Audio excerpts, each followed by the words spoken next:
Hey guys, Dylan with the Random Automotive, and on this video I got another tech tip for you. How to identify rust on your car. As you can see, I'm back in my 1971 Ford Torino 500 featured on Torino Time. Now it's been a while since I've done anything on this car because it's been sitting at my shop. That's right, I own a body shop now, Winter Park Paint and Collision. Link to that YouTube channel in the description. Check it out. It's a cool channel, bring you a lot of cool stuff, customer vehicles, restorations, all pretty cool things. So how are you able to identify if your car is developing rust issues? Well, let me show you. All right guys, we're gonna do this selfie style off the tripod because it's gonna be a lot easier to show you. So, here we go. If we come around the car, first thing you wanna do is you wanna check the exterior. See, this is a little bit of a sign right here. So don't be too alarmed because that's just gonna be surface rust. Now, you wanna keep looking through here. Just keep looking.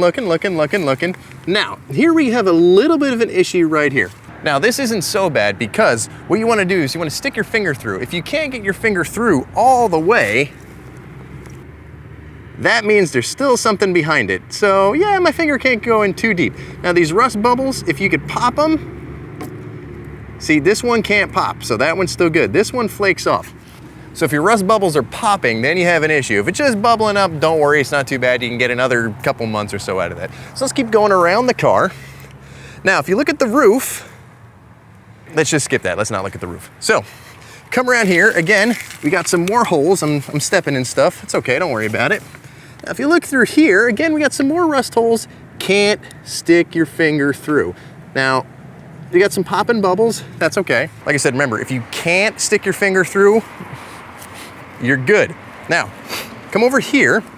You see we had an issue with a spray paint bottle here, so this isn't as rusty, so that's good. If you can cover it up with spray paint, you're good. So, they come down here some more, and you look, you can see you got a little bit of a rust issue, not too bad. Now, here is the most important thing you're gonna need to know. When you're working, checking your car for rust, okay, let me just show you. If you could look through your car and see the ground in only one area, just one area, you're okay. Now, so that's the exterior of the car. How do you check your trunk, your interior? So let's start with the trunk. So I have the trunk open, so you can see, trunk's open. An easy way to tell, throw your luggage in. That didn't work. Easy way to tell, throw your luggage in. If it goes to the ground, you have a slight issue. Now, while doing that, I hit the fuel line, whatever. But if it goes through, slight issue, don't be too alarmed, it's okay, you could repair that. Now, check your gas tank. If you see gas, move on, just keep going. Now, what you really want to see is primer. You want to see lots and lots of primer. Because if you see primer, then that means there's no rust.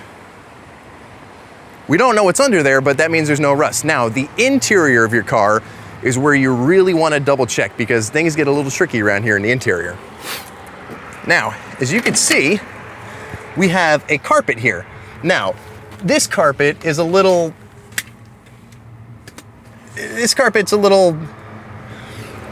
well, there's not much of the carpet left, but I'm gonna show you an easy way, because maybe you can't peel back your carpet like I can. I've got the feature where it comes up. So, a good way to tell to see if you have rust underneath the carpet is take your foot and go like this. If it goes through the floor of the car, that slight issue, not too bad, but slight issue if your foot can go through. Keep the carpet in place though, because if you don't keep the carpet in place while you're driving, your foot may or may not slide through as you're driving. Not speaking from personal experience or anything. So yeah, there's that. Now, another easy way to tell is put a friend in here that you don't like, have them roll up the windows and say, hey, you want to hear the sound of a cool car? Start them and just let it run for a few minutes. You'll fall asleep. You won't have to worry about them again. So now that we got that taken care of, the interior, the exterior, let's go to the engine bay, shall we? Now, your engine bay is very important because you want to make sure you have a good engine bay. Now, check the intake manifold right here. Does your intake manifold flake more than your Tinder dates do? Well, slightly concerning.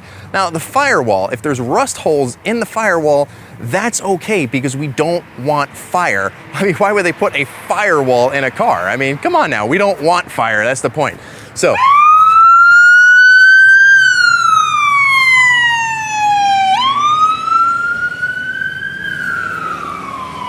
see? We don't want a firewall because then the fire department shows up. Oh good, that was perfect timing. You couldn't write this shit, guys. All right, so look through here. Holes in the firewall, not too bad. Flaking intake manifold. Now, okay. Here's the cool thing I did about the intake manifold. The paint was flaking off because it might have had a rust issue. So what did I do? I pulled the flaking paint off. No more flaking paint, no more issue. So guys, that's how you check your car for rust. Remember the finger rule, remember the bubble popping paint rule, and remember the hole in the trunk and in the floor rule. If you remember those 3 rules for whatever I said, you're on a roll. That way you'll know how rusty your car is, how to deal with it, etc., etc. Thanks for watching, guys. I'm Dylan on the Random Automotive. That was my 1971 Ford Torino 500 that was featured on Torino Time. If you want to see more tech tips and stuff like this, make sure you turn that notification on the subscribe button. Don't forget to check us out on Facebook and Twitter as well. Thanks for watching, guys, and I will see you on the next video.